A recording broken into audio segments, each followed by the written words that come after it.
추석을 앞두고 주일 예배를 드립니다. 여러분 좌우에는 추석이어서 친척들 가운데 오신 분도 계신데 진심으로 환영합니다. 우리 교회 출석하는 분들이 아니시지만 오늘 예배 오신 여러분들이 계신데 박수로 한번 환영하겠습니다.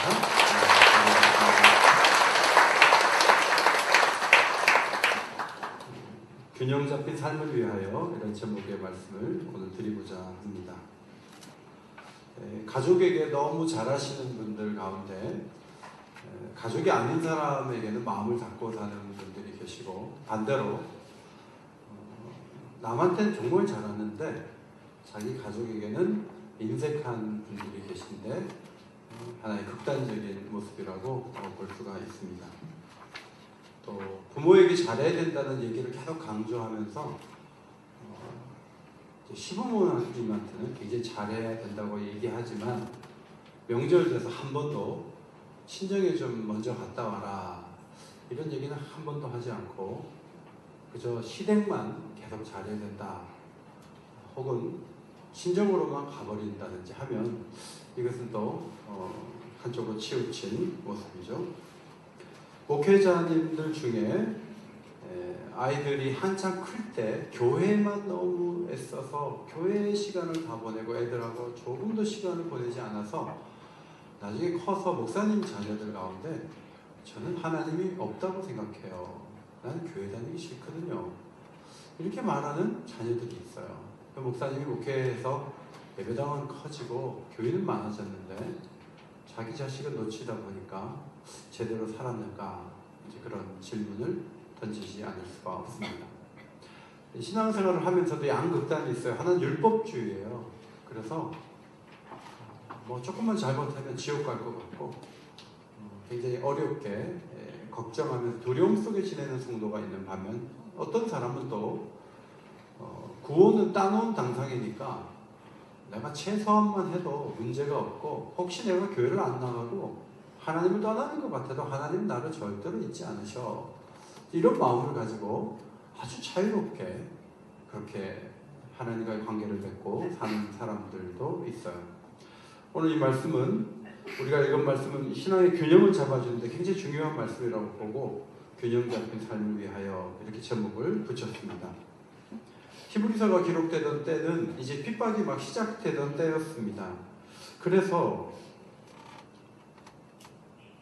사람들이 핍박을 막 받으면서 점점 더 교회로부터 서서히 멀어지는 이들이 생겼을 때 이 편지는 기록이 되었습니다. 아직 순교로 당한 건 아니지만 매를 맞기도 하고 옥에 갇히기도 하고 경제적인 불이익을 당하기도 했습니다. 직장에서 쫓겨나고 가난하게 살아야 되는 경우를 만나면서 적지 않은 사람들이 유대교로 돌아가야 되겠다. 그 당시에 로마 시민권을 가진 유대인들이 약 4만에서 6만 명이나 되었다고 하는데 그 중에 상당수가 예수를 믿고 있었어요. 그런데 핍박이 계속되고 경제적인 불이익까지 있다 보니까 과거로 돌아가야 되지 않겠는가. 특별히 유대교로 가면 유대교는 관용 정책의 대상이 되는 종교이기 때문에 자유롭게 회당을 오가면서 신앙생활을 할 수가 있어요. 그런데 교회를 다니고 계속 핍박을 받다 보니까 마음이 이제 흔들렸던 것이죠. 그래서 히브리서 기자는 예수 그리스도의 위대함과 구약의 제사장의 이 그림자적인 모습을 계속 비교를 하면서 예수님이 단번에 죽으셨지만 모든 죄를 용서하실 정도로 파워풀한 분이라는 것을 잘 소개를 했습니다. 문제는 그렇게 얘기를 했음에도 불구하고 유대교로 그냥 돌아가 버리면 그러면 그 사람은 어떻게 되는가? 이제 그것이 문제로 남게 되는 것이죠.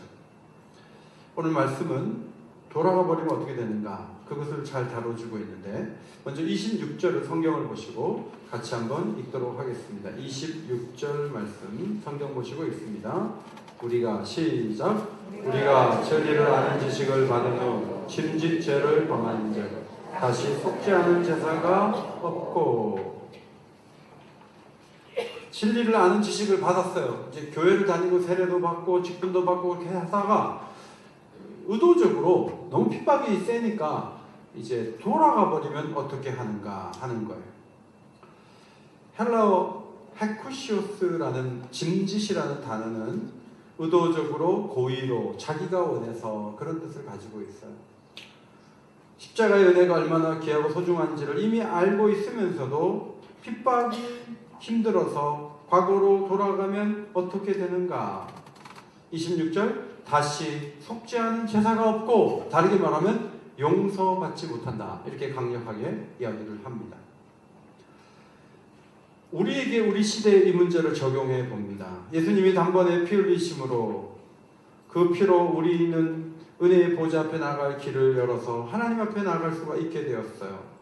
여러분 어떤 죄를 지어도 얼마든지 언제든지 우리는 용서를 받을 수가 있습니다. 사실입니다. 그러면 그리스도의 속죄를 잘못 이해하게 되어서 의도적으로 죄를 계속 범한 다음에 용서를 나는 받을 거야 하면서 죄를 계속 범하면서 난 용서받을 수 있어 라고 한다면 그렇게 짓는 죄는 어떻게 되는 것인가 할 때 그 죄는 용서받을 수 없다 하는 것을 26절이 명확하게 말씀하고 있습니다. 여러분에게 어떤 음식도 소화를 잘 시킬 수 있는 소화제를 제가 드렸어요. 그 체했을 때 먹는 거 괜찮은데 의도적으로 막 2시까지 밥 먹고 돼지고기 먹고 소고기 먹고 양고기 먹고 계속 먹는 거예요. 그냥 소화제 한번 어떻게 되는가 시험을 보려고. 그래서 밤마다 계속 소화제를 복용하면서 계속 먹는다면 그 사람은 병들지 않을까요? 오늘 그런 추측을 가능하게 하는 말씀이 있잖아요. 히브리서 10장 17절 18절 말씀이에요. 앞에 보시고 같이 한번 읽겠습니다. 시작.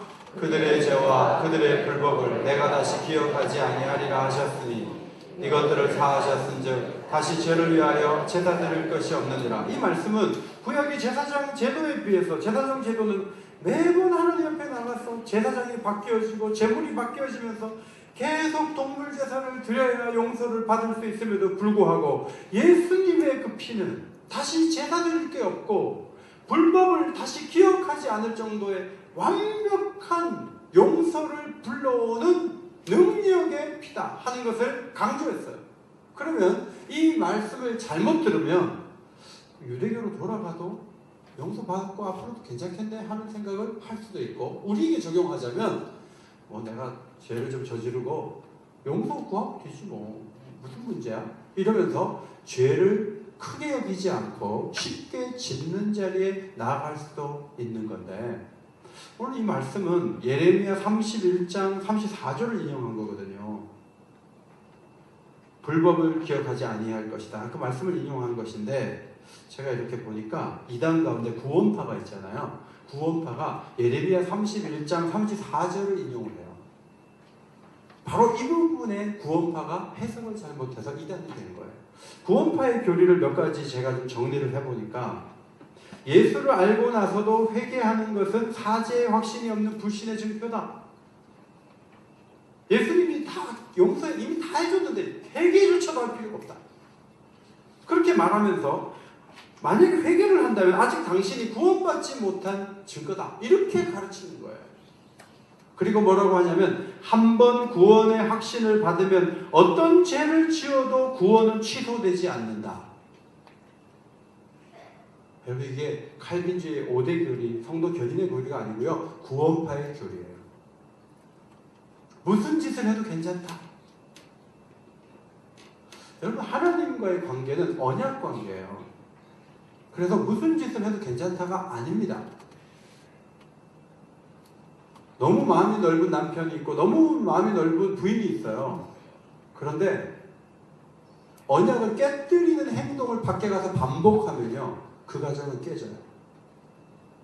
하나님과의 관계도 마찬가지예요. 하나님과의 관계에 있어서 이래도 저래도 나는 천국이야. 나는 하나님 자녀 됐으니까 절대로 나를 포기하지 않아. 뭐 성경에 그런 관점도 있어요. 그러나 한 번 구원받으면 어떤 죄를 지어도 구원은 취소되지 않는다고 하는 것이 구원파의 중요 교리라는 걸 기억하셔야 돼요. 세 번째, 구원받은 후에는 회개할 필요도 없다. 네 번째, 믿음으로 구원 얻었으니 교회 제도에 얽매일 필요가 없다. 이게 구원파예요. 교회들 가운데 철없어서 뭐 주일 성수니 뭐 11조니 새벽기도 그거 다 귀찮게 하는 거고 율법적인 거라고. 여러분, 그런 말이 입에서 나왔다면 구원파에 다녔던 사람이에요. 틀림없어요. 그리고 안 다녔는데 그런 말을 쉽게 했다면 하면 안 돼요.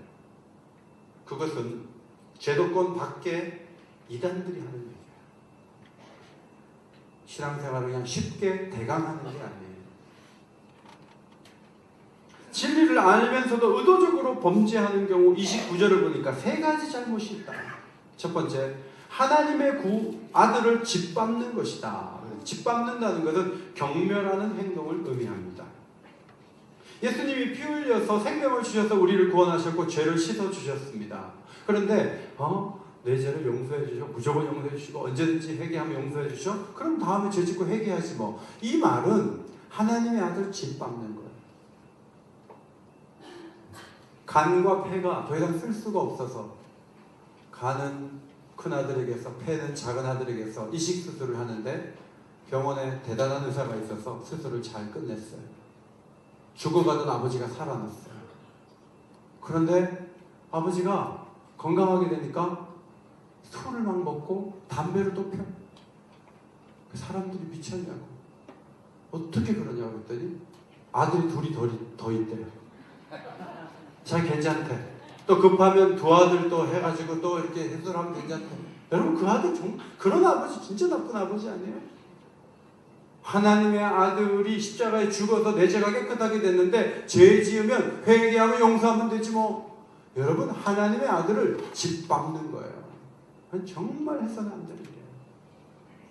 두 번째, 자기를 거룩하게 한 언약의 피를 부정한 것으로 여긴다.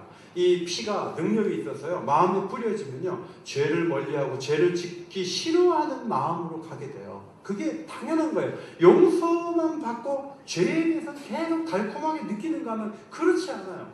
언약의 피가 뿌려지면요 죄가 싫어져요. 죄를 원치 않게 돼요. 그런데도 죄를 저지른다면 그것은 하나님의 언약의 피의 그 능력을 부인하는 행동이라는 거죠. 세 번째, 은혜의 성령을 욕되게 하는 것이다. 죄에 무너지고 죄에게 자신을 의도적으로 내어주는 사람은 성령을 모독하는 죄를 짓는 것이죠.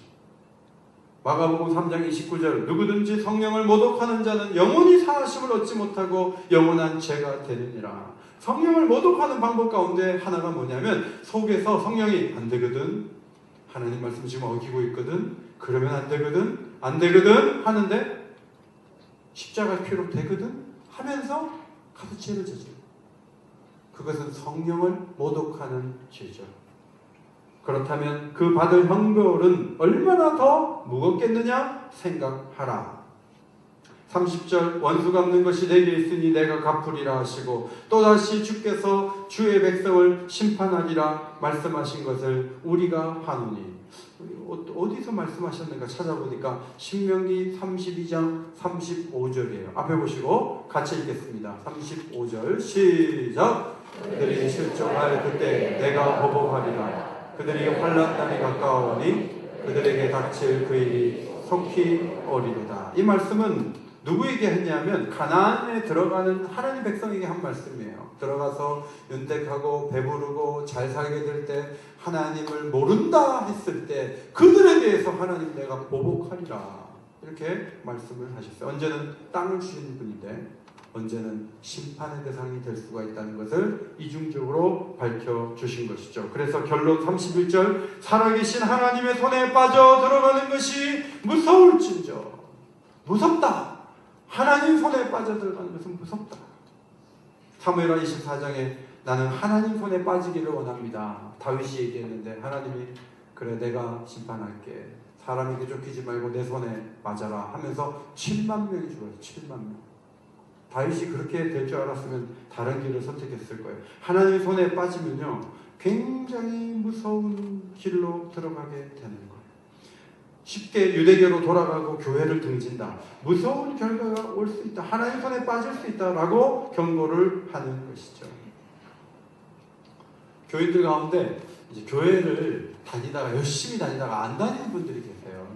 뭐 시험 들었다고 안 다니고 뭐 마음이 무겁다고 안 다니고 뭐 여러 가지 핑계들을 대면서 하나님 없이도 살 수 있는 것처럼 세상으로 다시 돌아가는 분들이 계세요. 그런데 여러분, 그냥 돌아가는 걸로 끝나는 게 아니에요. 그건 하나님의 심판의 대상이 될 수 있는 거예요. 어떤 사람은 뭐 교회를 통해서만 구원이 있어? 나는 그 말에 안 속아. 이러면서 예배 없는 삶을 시작하고 은혜 없는 세상으로 돌아가서 자기 마음대로 살아요. 그러면 하나님의 심판의 대상이 되는 거예요. 내 신앙 내가 알아서 하지. 누가 나를 터치해? 내 마음대로 살 거야. 그래요? 그 하나님 그냥 두실까요? 그 무엇이 주의 사랑에서 우리를 결코 끊을 수 없지만 한편으로는 우리 스스로 주의 사랑에서 의도적으로 멀어지는 것은 안 돼요. 그렇게 하면 안 돼요. 어떤 상황에 머물러 있다 할지라도 그리스도 안에 있고자 해야 되고 몸된 교회와 통해야 돼요. 그것을 포기하면 안 되는 거예요. 32절을 보면 전날에 복음을 받은 후에 고난의 큰 싸움을 견뎌낸 것을 생각하라 그랬어요. 여기 생각하라는 단어, 아나밈네스코라는 단어는 하나하나 기억해내라 그런 뜻이에요. 과거를 기억하라. 히브리서를 읽는 이 독자인 유대 교인들은 지금 유대교로 돌아갈까 말까 이렇게 고민하는 분들이 꽤 많았어요. 그런데 그분들이 예수를 처음 믿고 직장에서 잘린 적도 있고요. 환난을 당하고 매를 맞은 적도 있고 옥에 갇힌 적도 있는 사람들이에요. 그 사람들이 예수님 위해서 조금 더 어려움이 없었던 사람들이 아니에요. 지금까지 사실은 어려움을 잘 견뎌왔는데 지금 너무너무 힘든 거예요.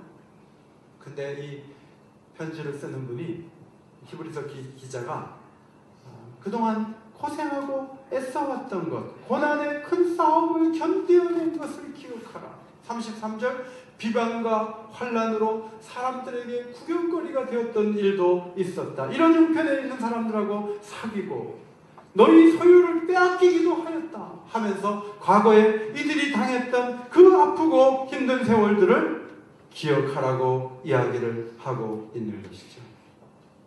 여러분, 하나님을 등지지 않는 방법 가운데 하나는 뭐냐 하면 그동안 애써서 신앙생활했던 시간들을 떠올리는 거예요.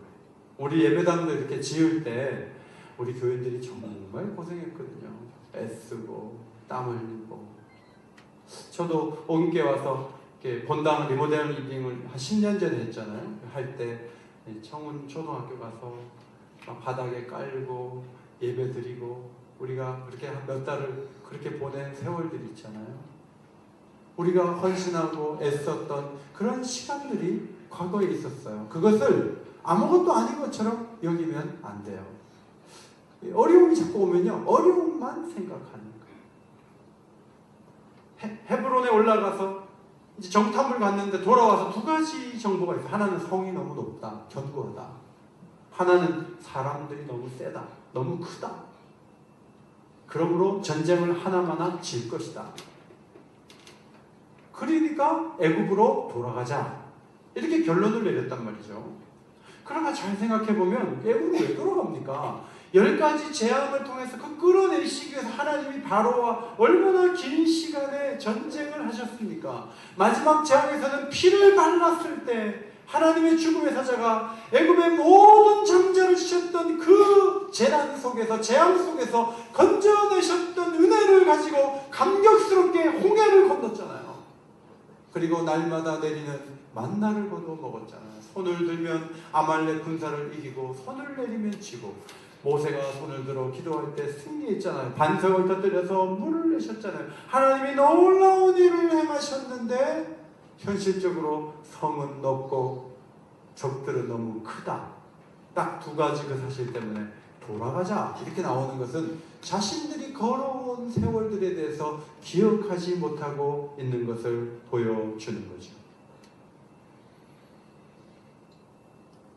신앙이 희미해진 이들이나 하나님 없는 세상 속으로 예배 없는 시간 속으로 다시 들어가려는 이들도 동일한 실수를 범하는 거예요. 그들도 과거에 충동하고 미움 받고 신앙을 지켰던 세월들이 있었어요. 우리 교회 정말 충성하던 분을 어제 저희 안사람이 저희 동네에서 만났어요. 그분 너무 열심히 나오시는 분인데 교회를 옮기셨는데 어디 교회 다니니까 지금 교회 안 다닌대요. 딴 데라도 다니면 예배가 살아있으면 다행인데 이런저런 이유로 신앙생활을 중단하고 있는 분들이 적지 않게 있어요. 여러분 끝까지 주님을 잘 섬기시기를 바랍니다. 그것이 너무너무 중요한 것이죠. 부부간에도 사골세부터 시작해서 직장만 하느라고 수십 년 걸리고 병원에 입원했을 때 남편이 누워있는데 부인이 석 달 동안 집에도 못 가고 거기서 도와줘갖고 남편을 살려내고 부인이 또 응급실 갈 때 남편이 없고 응급실 뛰고 막 그렇게 하면서 긴 세월을 달려온 부부들이 있어요. 애들을 키우느라고 먹을 거 제대로 못 먹고 사입을 옷도 못 사 입고 그러면서 애들을 양육해서 애들이 다 컸어요. 그래서 부인은 85살이고 남편은 87살이에요. 그런데 이제 그만 살겠대요. 이게 황혼에 87, 85살인데 남편이 부인이 너무 예쁘지가 않대요. 부인은 남편 보고 쌀도 20kg를 잘 못 든다고 이제는 버려야 되겠대요. 과거가 없으면 헤어질 수 있어요. 어제 만난 할머니면 괜찮아요. 그런데 긴 시간 살아왔는데 그럴 수 있어요? 그럴 수 없다는 거예요. 하나님이 우리와의 관계를 쌓아나가실 때 하나님은요 온 힘을 다하셨어요. 하나님의 아들을 내어주시는 사랑을 우리에게 부으시고 하나님의 영을 우리에게 부으셔서 우리 안에 하나님의 영이 들어와 계세요. 하나님은 몸된 교회를 세우셔서 우리를 지체 삼으시고 거룩한 도구로 우리를 세우셨어요. 날마다 은혜의 보좌 앞에 나아가 기도할 때 우리에게 응답해 주셨어요. 그분이 하나님이세요. 여러분 그 하나님을 내가 윤택하고 잘 사는 것 같다고 해서 등진다고요? 있을 수 없는 일이에요. 그리고 여러분 이때까지 교회를 섬겨온 세월들을 생각해 보세요. 어떻게 등져요? 어떻게 떠나요? 끝까지 사랑하시기를 바랍니다. 중층도 끝까지 사랑하시기를 바랍니다. 그것이 우리에게 요구되는 정신이죠. 과거의 헌신을 계속 앞으로도 이어가기 위해서 두 가지 마음 자세가 필요하다. 35절에서 담대함, 36절에서 인내가 필요하다. 따라합시다. 담대함과 인내.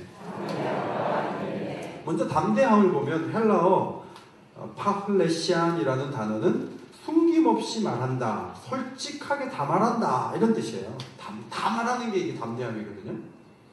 사도행전에 두 번이 쓰여 있는데 사도행전 4장 13절 그들이 베드로와 요한이 담대하게 말함을 보고 이상히 여겼다 그랬어요. 왜냐하면 죽이겠다고 말하는 이 공회 앞에서 사람들이 이렇게 둘러싸여갖고 베드로와 요한이 담대하게 말했어요.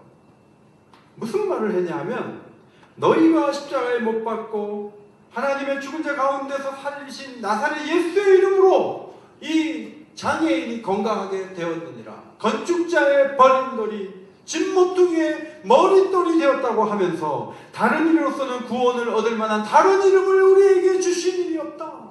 목숨을 전혀 아까워하지 않고 숨김없이 예수님에 대한 놀라운 사실을 선포했어요. 담대하게 말했어요. 이런 담대한 태도가 큰 상을 얻게 하는 동력이 되는 것이죠. 그 다음 사도행전 28장 31절에 하나님의 나라를 선포하며 주 예수 그리스도에 관한 모든 것을 담대하게, 그 다음에 나온 단어가 거침없이 가르치더라. 헬라어 거침없이라는 아콜루토스라는 단어는 자유롭게 방해받지 않고, 사실 이 바울이 로마에 가서 이제 갇힌 거거든요. 갇혀 있는데 자유롭다는 말이죠. 한편으로는 숨김없이 다 말할 뿐만 아니라 아주 자유로웠어요.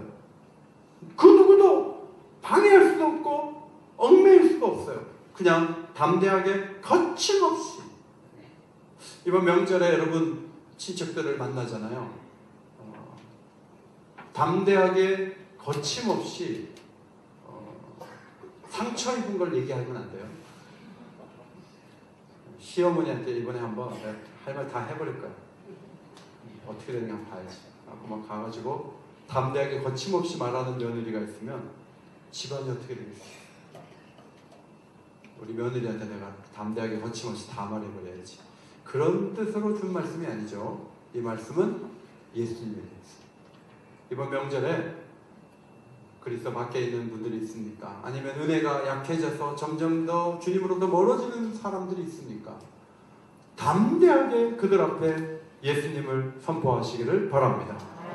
예수님의 도우심, 예수님의 사랑, 예수님의 은혜, 이것을 말할 수 있어야 돼요. 36절에 인내가 필요하다. 하나님 뜻을 행한 후에 곧바로 약속하신 것을 받는 것이 아니잖아요. 기다려야 되죠. 신앙생활은 장기전이니까. 요한계시록 13장 10절, 제가 요한계시록 볼 때 제일 놀라운 발견이 13장 10절이었어요. 따라합시다. 인내와 믿음. 인내와 믿음. 네, 믿음도 있어야 되는데 잘 참고 견디는 힘이 있어야 된다는 거죠. 계시록 14장 12절, 성도들의 인내가 여기 있나니 그들은 하나님의 계명과 예수에 대한 믿음을 지키는 자니라. 인내하는 자만이 끝까지 믿음을 지킬 수 있어요. 잘 견뎌야 돼요. 오래 견뎌야 돼요. 끝까지 견뎌야 돼요. 중간에 포기하면 안 한 거하고 똑같은 거예요. 근데 견디려고 이를 세게 악문다 그래서 견뎌지는 건 아니에요. 하나님의 사랑이 우리에게 부어진 바 되어야 돼요. 하나님의 사랑의 특징 가운데 많은 특징이 이 참고 견디는 힘으로 고린도전서 13장에 기록되어 있죠. 자, 고린도전서 13장 4절 우리 한번 같이 읽을까요? 시작. 사랑은 오래 참고 모든 것을 참으며 모든 것을 바라며 모든 것을 견디느니라. 사랑은요, 오래 참으면서 모든 것을 견디는 것까지가 사랑이에요. 그래서 하나님의 사랑이 우리에게 충만히 오면 중간에 포기하지 않는 사람이 될 수가 있어요. 내가 더 이상 못 참아. 그거는 사랑이 내 마음에서 끝났다는 뜻이에요. 끝까지 견디시기를 바랍니다. 끝까지 참으시기를 바랍니다. 끝까지 이렇게 해요. 끝까지. 37절 잠시 잠깐 오면 오실 리가 오시리니 지체하지 아니하시리라. 자, 이것도 인용 구절처럼 되어 있어서 구약에 어디 이런 말씀이 있는가 봤더니 이사야 26장 20절에 잠깐 후에 여호와의 진노가 지나가겠고 하박국 2장 3절 종말이 속히 이르겠고 지체하지 않고 반드시 응하리라. 이 말씀을 같이 합해가지고 37절에 인용을 한 겁니다. 성도들이 견디는 방법은 그거예요. 고난과 아픔과 어려움이 계속 영원하다고 생각하지 말아야 돼요. 언젠가 끝나요. 근데 그 시간이 너무 길다고 보지 마세요. 잠깐 지나면 끝나요. 여러분 가운데 힘든 문제가 있습니까? 조금만 더 견디세요.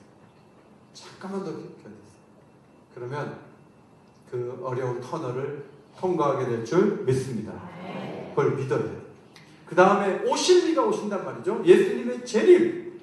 예수님이 구름 타고 오시기 전에도요, 우리의 삶에 많이 간섭하시고 개입하세요. 그걸 아셔야 돼요. 그래서 너무 염려하지 마세요. 제가 주간에 발이 조금 아파서 이 발인 예배를 드릴 때 이렇게 절면서 걸었어요. 발이 좀 아파서. 그래서 또 갑자기 발이 아프냐, 걸을 수가 없어요. 한 이틀 고생했어요. 의사가 얘기하더라고요. 조금 있으면 괜찮아진다고. 근데 어제부터는 이제 잘 걸을 수가 있게 됐어요.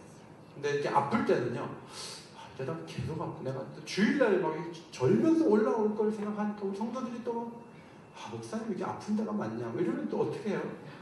걱정이 좀 되더라고요. 근데 잠깐 동안의 아픔들이 끝나고 또 새로운 건강 회복이 또 있고, 이게 인생에 이것들이 굉장히 많잖아요. 1937년 일본은 중일 전쟁을 일으켰죠. 중국의 10개 성을 먹었어요. 중국이 뭐 감당을 못해, 일본 군대.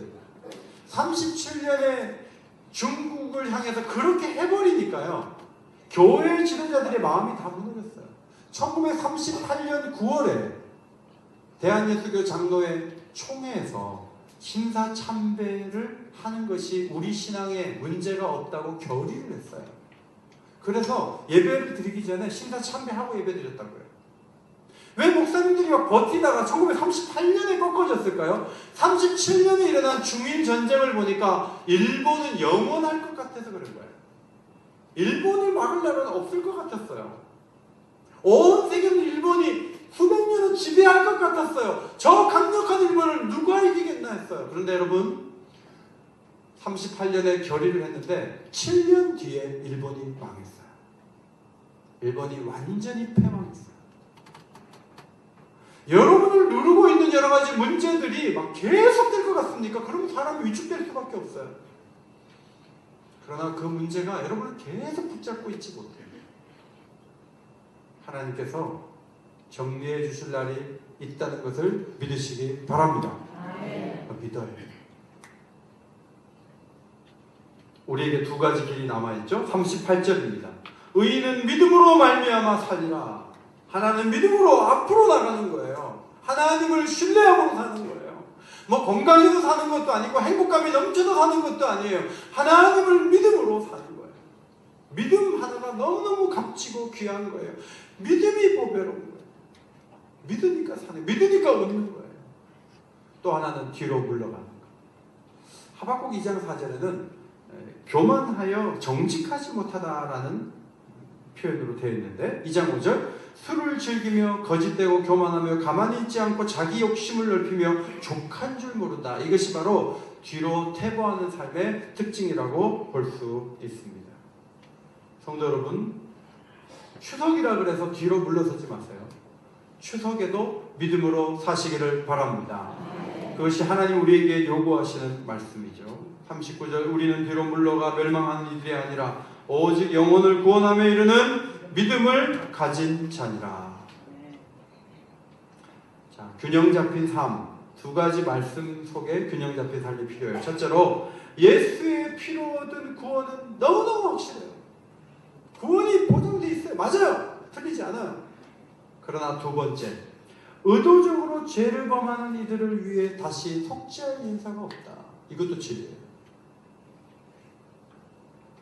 거룩을 지키지 않고 함부로 행하면 떨어져 나갈 수 있어요. 신앙을 잘 지키고 하나님 관계를 가꿔야 돼요. 결론으로 39절을 다시 한번 큰 소리로 앞에 보시고 읽겠습니다. 큰 소리로 읽겠습니다. 여기 이 구절을 읽을 때 여러분 좀 담대하시기를 바라요. 그리고 이 구절을 크게 읽다가 이 말씀이 여러분 가슴에 아주 강하게 새겨지면 좋겠어요. 한번 큰 소리로 읽겠습니다. 시작! 우리는 뒤로 물러가 멸망할 자가 아니요 오직 영혼을 구원함에 이르는 믿음을 가진 자니라. 제가 기대했던 것보다 절반밖에 안 돼요. 소리가. 어제도 저녁에 너무 많이 드신 것 같아요. 좀 큰 소리로 시작! 우리는 뒤로 물러가 멸망할 자가 아니요 오직 영혼을 구원함에 이르는 믿음을 가진 자니라. 할렐루야. 기도하겠습니다.